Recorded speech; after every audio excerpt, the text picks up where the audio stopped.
आज 15 अगस्त का मौका है। प्रधानमंत्री का 10वां भाषण लाल किले से हुआ और प्रधानमंत्री ने आज बात की इस कालखंड में जो काम हो रहे हैं उनका इंपैक्ट कितना बड़ा है। उन्होंने बार बार देश से कहा कि ये सोच करके आप कोई भी फैसला कीजिए कि आज जो निर्णय होंगे उनका प्रभाव आने वाले 1000 वर्ष के भारत के भविष्य पर पड़ने जा रहा है। अब इसको सीधे सीधे 2024 के इलेक्शन से जोड़ करके देखा जा रहा है। प्रधानमंत्री ने वैसे अपनी सरकार के कामकाज का भी पूरा ब्यौरा रखा और ये भी कहा कि मैं ऐसा ही रिपोर्ट कार्ड आपको अगले वर्ष भी दूंगा। इस पर उनके विरोधी खासकर कांग्रेस पार्टी की तरफ से बहुत कुछ कहा जा रहा है। सारे विषयों पर बात करने के लिए हमारे साथ जुड़ रहे हैं केंद्रीय मंत्री पीयूष गोयल जी। पीयूष जी, बहुत स्वागत है आपका इंडिया टीवी पर और सबसे पहले आपको स्वाधीनता दिवस की बधाई। प्रधानमंत्री के भाषण में भी और आपके दर्शकों को भी जी हम सबकी तरफ से बहुत बहुत बधाई। बहुत शुक्रिया पीयूष जी। प्रधानमंत्री के भाषण को लेकर के बहुत चर्चा इस वजह से हो रही है कि बाहर और सार्वजनिक कार्यक्रमों में प्रधानमंत्री ये बात कह चुके हैं कि अगली बार उनके अगले थर्ड टर्म में देश को वो कहां पहुंचाने वाले हैं, वो एक बात थी। लेकिन 15 अगस्त के मौके पर सीधे देश के नाम संबोधन में प्रधानमंत्री ने कहा कि मैं अगले वर्ष आपको अपने 1 साल का कार्यकाल का रिपोर्ट कार्ड देने आऊंगा और यहां से एक बार फिर तिरंगा फहराऊंगा। मतलब कोई संशय नहीं है।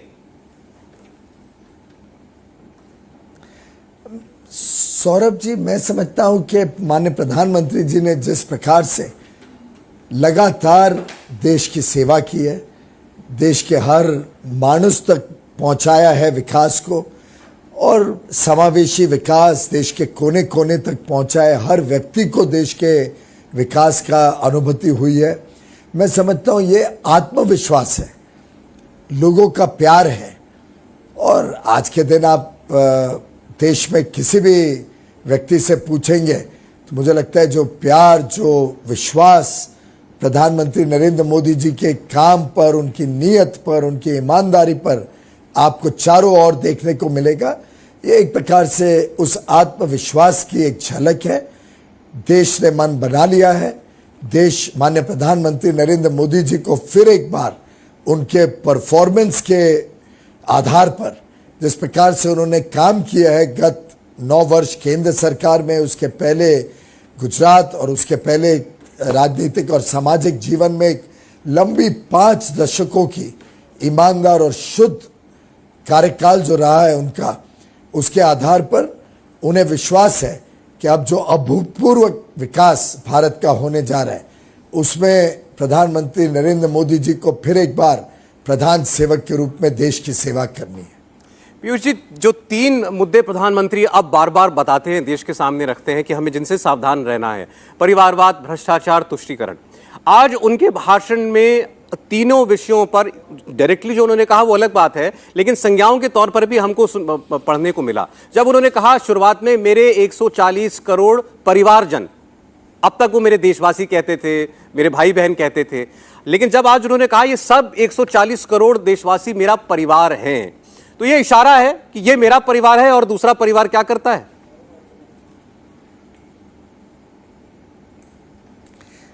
सौरभ जी, सबसे पहले तो माननीय प्रधानमंत्री जी का जो रिश्ता है देश के हर व्यक्ति के साथ, वो अपने आप में हमने ऐसा पहले अब देखा नहीं, अभूतपूर्व है।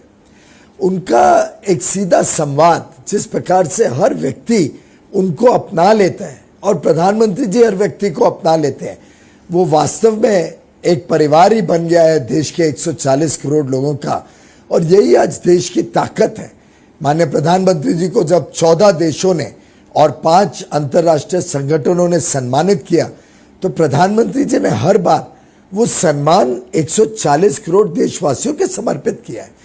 मुझे ध्यान है कि मैं गत 9 वर्षों से जो उनके साथ काम करने का मुझे सौभाग्य मिला, मैंने हर बार उनमें ये चिंता देखी कि लोगों को क्या और अच्छा कर सकते हैं, लोगों का भविष्य कैसे और अच्छा बना सकते हैं, कैसे बिना भेदभाव के हर व्यक्ति के जीवन में सुधार ला सकते हैं, कैसे गरीब कल्याण के कार्यों को सैचुरेट करें, देश भर में कैसे हर व्यक्ति तक पहुंचाया जाए और एक एक कार्यक्रम को गहराई में जाना।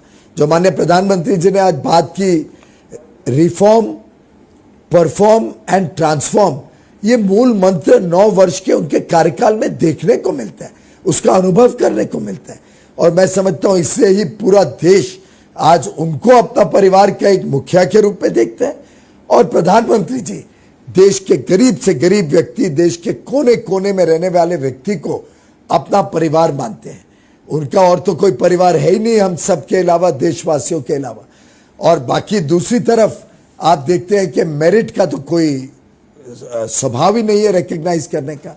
दूसरी तरफ हम देखते हैं अलग अलग पार्टियां जो एक घमंडिया गठबंधन बना के बैठे हैं, जहां पे एक ही परिवार पार्टी को नेतृत्व देता है, चाहे वो कॉम्पिटेंट हो ना हो, उसमें क्षमता हो ना हो, उनकी क्या काबिलियत है, उनका क्या लोकप्रियता है, उससे कोई संबंध ही नहीं है।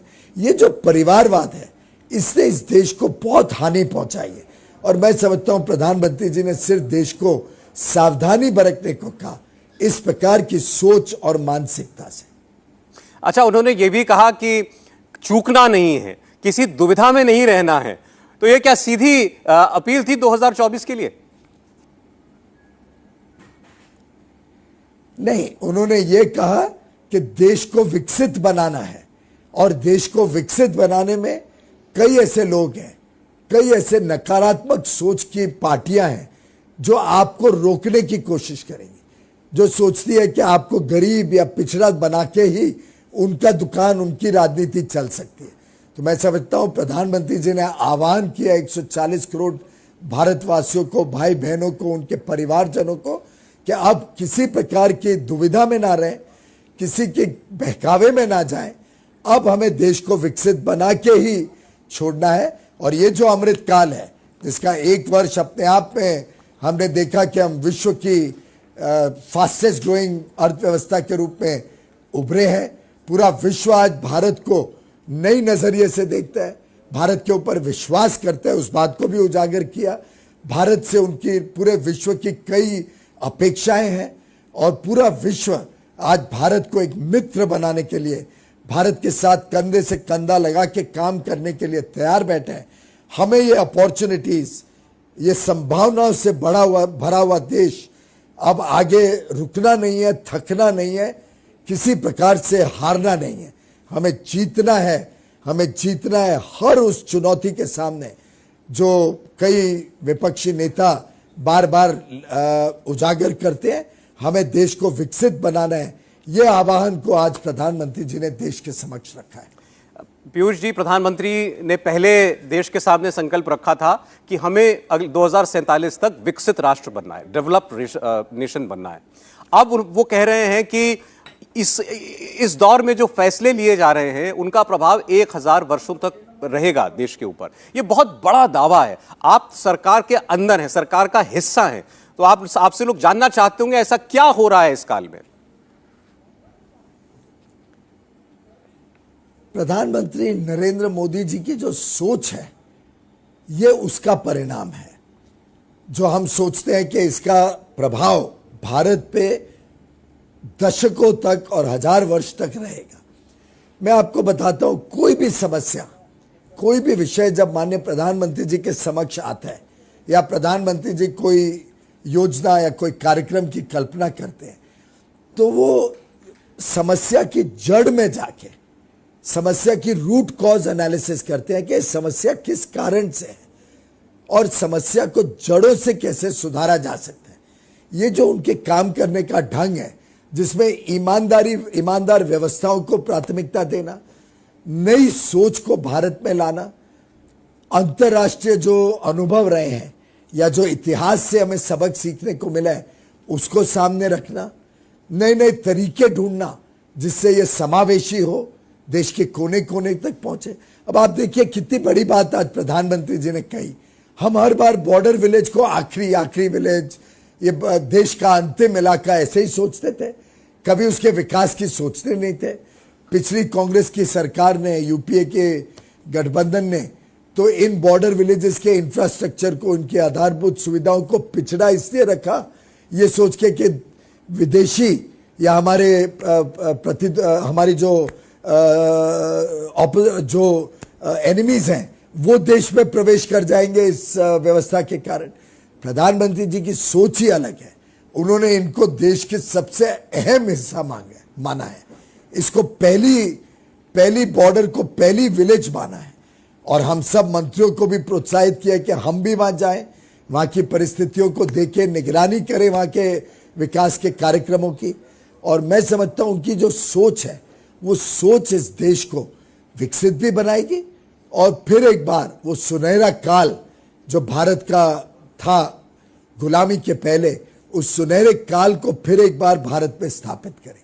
एक और चीज प्रधानमंत्री ने कही पीयूष गोयल जी, और ऐसा लगा कि जैसे वो देश को याद दिला रहे हैं कि आपने अब यह निर्णय किया है कि देश किसी अनिश्चितता में नहीं रहेगा, अब पूर्ण बहुमत की सरकारें देश के अंदर आती हैं।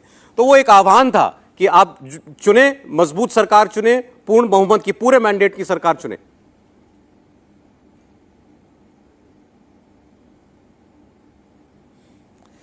मैं समझता हूं कि देश ने 30 साल तक जो अनुभव किया, अलग अलग सरकारें आई गई और अधिकांश उन सरकारों में आप देखोगे कि कांग्रेस का सबसे बड़ा हाथ था उन सरकारों को डिस्टेबलाइज करने का। वो तो खुद की भी पार्टी की सरकार जो चलाते थे उनको भी इनस्टेबल रखते थे, पूरे समय नरसिम्हा राव जी को परेशान करते रहे। उन्होंने सरकार बनाई आई.के. गुजराल की, देवेगौड़ा की, उसको भी गिराते रहे। मैं समझता हूं ये जो उनकी 30 वर्ष की राजनीति रही उससे जनता त्रस्त हो गई थी और अब पिछले 9 वर्षों में उन्होंने अनुभव किया एक निर्णायक नेतृत्व का, एक ईमानदार नेतृत्व का, एक ऐसी सरकार जो कभी जनता को ये नहीं बोलेगी कि मैं क्या करूं, अगर देश में भ्रष्टाचार है तो ये गठबंधन की वजह से भ्रष्टाचार है। आपको याद है वो फेमस डायलॉग मनमोहन सिंह जी की सरकार का, जिसमें उन्होंने कहा था these are compulsions of coalition politics. 2G scam के, टेलीकॉम स्कैम के परिप्रेक्ष्य में उन्होंने कहा था these are compulsions of coalition politics. मैं समझता हूं इससे ज्यादा दुर्भाग्यपूर्ण स्थिति नहीं हो सकती है कि एक प्रधानमंत्री अपनी सरकार को शुद्धता से, ईमानदारी से ना चला सके क्योंकि उसको एक गठबंधन को पिरो के रखना है एक माला के अंदर। प्रधानमंत्री नरेंद्र मोदी जी ने देश को एक नई मिसाल दी है, ईमानदार सरकार की, एक निर्णायक सरकार की, देश के जनता की आशाएं, अपेक्षाएं, आकांक्षाओं के साथ जुड़ी हुई सरकार की, एक समावेशी विकास लोगों तक पहुंचे ऐसी सरकार की, गरीब कल्याण की, सुशासन की। और मैं समझता हूं ये जो अनुभव रहा है देशवासियों का, ये लोग जल्दी भूलेंगे नहीं। और प्रधानमंत्री नरेंद्र मोदी जी को जो प्यार और विश्वास उन्होंने गत 2014 और 19 में दिया, उससे भी अधिक प्यार और विश्वास 2024 में देने के लिए जनता तत्पर है। पीयूष जी, मेरा अंतिम प्रश्न, और क्योंकि आज इतना बड़ा समारोह था, हर वर्ष हम देखते हैं और आज़ादी का इससे बड़ा जश्न नहीं होता जो लाल किले पर होता है। मल्लिकार्जुन खड़गे साहब कांग्रेस प्रेसिडेंट, वो आज उनको निमंत्रण था विशिष्ट अतिथि के तौर पर, वो वहां नहीं गए। उनसे सवाल पूछा गया तो उन्होंने कहा कि देखिए बहुत समय उसमें जाता, अब कार्यक्रम में बहुत जल्दी आकर के बैठना पड़ता है, फिर प्रधानमंत्री जब तक नहीं जाते हम तब तक नहीं जा सकते, फिर गृह मंत्री जाएंगे, फिर रक्षा मंत्री जाएंगे, फिर स्पीकर साहब जाएंगे, बहुत समय हमारा चला जाता। क्या कहेंगे इस पर? मुझे लगता है इस पे तो टिप्पणी भी करना मुझे लगता है बहुत ही दुर्भाग्यपूर्ण होगा। मैंने अलग अलग कारण जिंदगी में सुने हैं जब विपक्ष ने कुछ ना कुछ कारण से कोई कार्यक्रम नहीं अटेंड किया। हमारे तो नए पार्लियामेंट तक के उद्घाटन समारोह में विपक्ष शामिल नहीं हुआ था। भारत मंडपम जैसा एक देश को उत्साह देने वाला नया लोकार्पण जिसमें G20 होना है, जिसमें पक्ष विपक्ष का सवाल ही नहीं है, जो देश की आन बान शान का प्रतीक है, उसमें भी विपक्ष के एक ही नेता आए थे सिर्फ। खड़गे जी वगैरह कांग्रेस ने तो कोई भी नहीं आया था, सबको निमंत्रण गया था। आज तो विशेष निमंत्रण था, उनको आगे बैठना था एकदम, और उनके लिए सभी सुविधाएं रहती। और मैं आपको विश्वास दिला सकता हूं माननीय प्रधानमंत्री जी चिंता करते हैं कि अगर कोई विपक्ष का बड़ा नेता आए तो उनको सम्मान पूरा मिले। अगर इतना बड़ा देश के लिए आज का महत्वपूर्ण दिवस, भारत की स्वतंत्रता का दिवस, भारत की आजादी का दिवस, उसका जो समारोह है वो किसी पार्टी या दल का नहीं होता है, वो देश का होता है। उसमें भी अगर मल्लिकार्जुन खड़गे जी जो बड़े वरिष्ठ नेता है, अनुभवी हैं, 50 वर्ष का उनका राजनीतिक कार्य है, उनको ये टाइम वेस्ट लगता है या उनको ये लगता है कि उसमें समय में पे पहुंचना पड़ता है, वो एक उनको कठिनाई लगती है। तो मैं समझता हूं ये हर एक 140 करोड़ देशवासियों का अपमान है। ये कोई प्रधानमंत्री जी या सरकार का अपमान नहीं है, ये 140 करोड़ देशवासियों का अपमान किया है आज खड़गे जी ने और कांग्रेस पार्टी ने। ये हर उस आर्म्ड फोर्स, हमारे सेनानियों का अपमान किया है जो एक कार्यक्रम की रचना, व्यू रचना करते हैं और कार्यक्रम की पूरी तैयारियां करते हैं। आज का कार्यक्रम डिफेंस मिनिस्ट्री का कार्यक्रम है। तो मैं समझता हूं गांधी परिवार और खड़गे जी, जिनके प्रतिनिधि के रूप में आज वो बैठे हैं कांग्रेस में, ये दोनों ने आज 140 करोड़ देशवासियों का अपमान किया है और भारत की सेना का अपमान किया है। पीयूष गोयल जी, बहुत शुक्रिया आपका हमारे साथ जुड़ने के लिए, और मुझे पूरी उम्मीद है कुछ खासकर चुनाव वर्ष है और कई अवसर आएंगे आपके साथ चर्चा करने के। बहुत धन्यवाद। पीयूष गोयल को आपने सुना, उन्होंने काफी नाराजगी जताई इस बात पर कि मल्लिकार्जुन खड़गे आज 15 अगस्त के लाल किले के कार्यक्रम में भी नहीं पहुंचे। आज प्रधानमंत्री के भाषण में बहुत सारी राजनीतिक टिप्पणियां थी।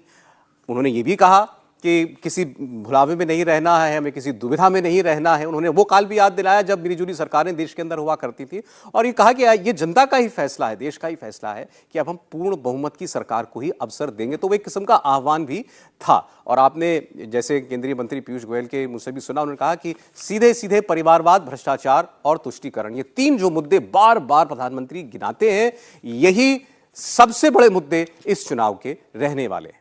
इंडिया टीवी हर वक्त हर जगह डाउनलोड करने के लिए सर्च करें India TV news Google play store या ऐप स्टोर पर।